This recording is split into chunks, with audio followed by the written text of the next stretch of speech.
great year last year. Is there anything in your approach this offseason that you can build off of from last year for you? Yeah, I just want to continue expanding my game, working to, be more of a factor in all aspects. Shorter and intermediate routes. I think I can do a lot more for the team in that stuff, and just be more of a threat with the ball in my hands too. Mm-hmm. Wait, also, did you throw?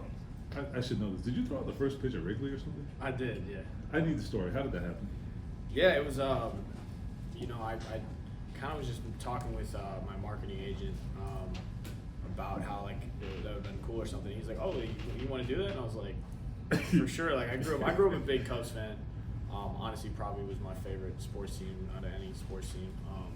So it was a pretty special moment. A bunch of my friends live up in that north side of Chicago, like downtown now, but like Lincoln Park, Lakeview, like right around at Wrigley. So it was pretty cool. I had a bunch of buddies come out. We actually had a bunch of guys from the team come out there too, make the trip up. So it's a good weekend. Good throw. Not the best throw, I should have gone with the fastball, but Well, you tried to get cute, huh? You tried to get cute. they threw me off. They brought the mascot out there with the big cartoon glove. I wasn't sure if I could just throw it as hard as I can. If he might just hit him in the head or something. I don't know. He kind of did you dirty though, because he did the catcher block thing. Yeah. It was in the dirt. That's what Connie keeps saying. Is he had to make a play on it. Just don't go viral. No, it wasn't anything that go viral, but yeah, it just looked like a lollipop that landed a foot short of the catcher. So you had a big golf moment too. Have you just been intentional about getting out and doing different stuff this offseason? Yeah, no, I love to kind of get out and I don't really probably post a ton. I try to keep things pretty private, but I love to in the off season. I really try and do a lot of different things, basically say yes to whatever opportunities come up to me. So, I went to the Kentucky Derby this last weekend. It was a great time. Doing something this weekend was That's what the AC golf had a few weekends. No, the IndyCar thing. Oh, the Grand Prix. The Grand Prix, yeah, they're doing the Grand Prix thing this weekend. So yeah, I just try to just do a lot of different experiences and go out. I think it's a good way to connect with fans and meet people too. So just try to say yes to things.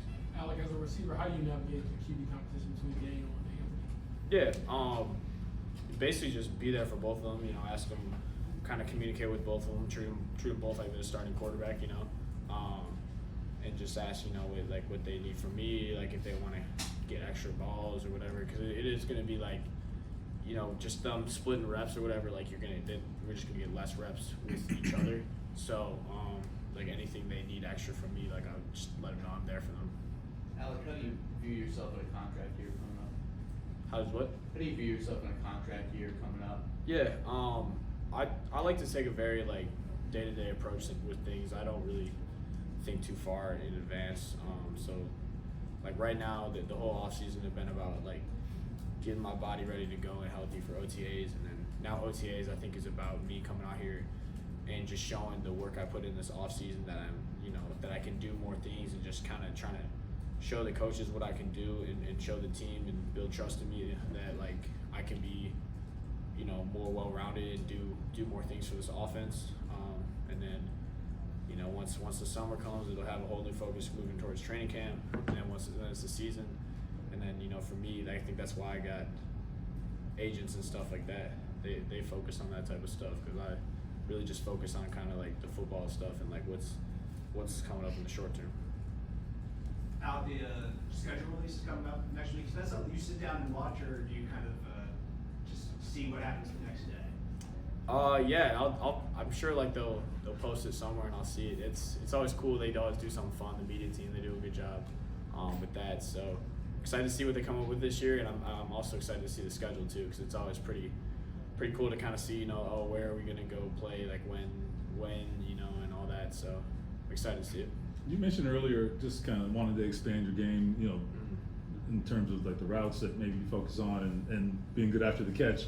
What are the things that you can do to kind of take a step in those areas? I mean, other than they gotta call the plays for you. But no, that's just strictly for me, it's just like, you know, working on drill work, cleaning up my cuts, just trying to make them as crisp as possible, be as efficient in and out of breaks, no wasted steps.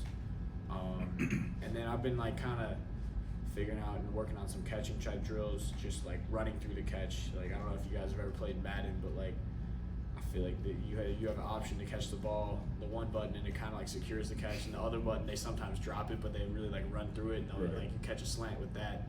Yeah, it usually ends up being a big gain. So I've been really trying to like work on running through the catch and be aggressive, kind of like stabbing the ball at the air, and not kind of like slowing down and stopping my feet.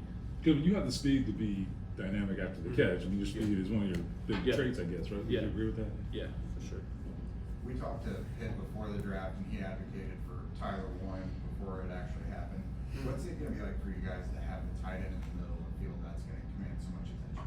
Yeah, it'll be big. You know, I think it's another great piece, another great player we added to the offense. So I think we got a lot of weapons. I think we got a pretty complete, you know, offensive package, and I think it'll be fun to watch. We had a chance to talk to Coach Wrigley on the radio the other day, and he was saying like how he reached out to you about Riley Leonard. So yeah.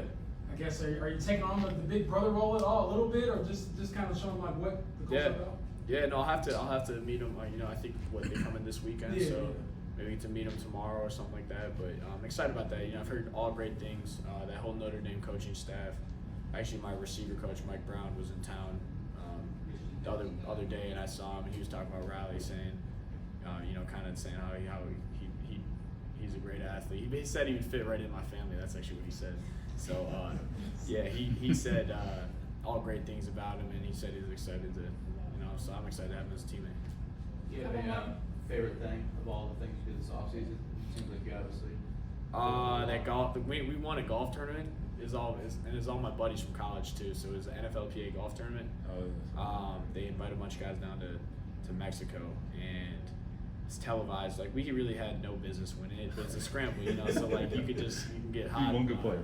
Yeah, like well, we had 4. I'd say for the average players, for the, like, you know, some teams had, like, I feel like Thielen, or like his team, it was like Thielen, Harrison Smith, JJ McCarthy, and Case Keenum.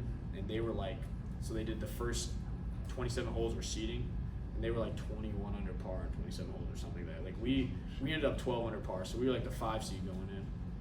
8 teams made the playoffs, and but then the playoffs was just it was only 6 total holes. Like, it was basically 2-hole playoffs, I think.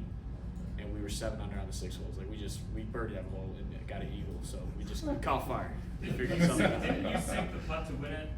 I did, but it was basically already over. But yeah, I did sink the putt to win it. But I think we had, like, 'cause it's a 2-hole playoff. I think we birdied the first hole and they parred, and that was a birdie putt, and they had missed their birdie putt, so it was already over. But yeah, it was a fun. Just honestly, the whole week is the NFLPA does a great job putting that event on. It was really cool to just connect with a bunch of people across the league, but then also, like, it's hard to get together and see my friends from college, you know, because we're all, especially those guys, we're all playing football, so, you know, they're in one city, so it's like just having those 3-4 days, basically just like a beach golf vacation with the guys. Like, it was good to be back with everyone. All right. Thank you. Who's the best golfer on the team? What's up? Who's the best golfer on the team? Dan Jones is pretty good. Man, you're terrible with this, man. You're supposed to take all the credit. We gave you a chance to say you won the tournament. You were like, yeah, it wasn't really me. It's not the best golfer on the team. It's usually the quarterbacks and the kickers. Quarterbacks and the kickers. That's true. I think they opened, Matt Gay was a good golfer, and Ethan Fernio. Those were the 2 guys I was competing with last year. Right now, I think it's me versus Daniel Jones. So But you can't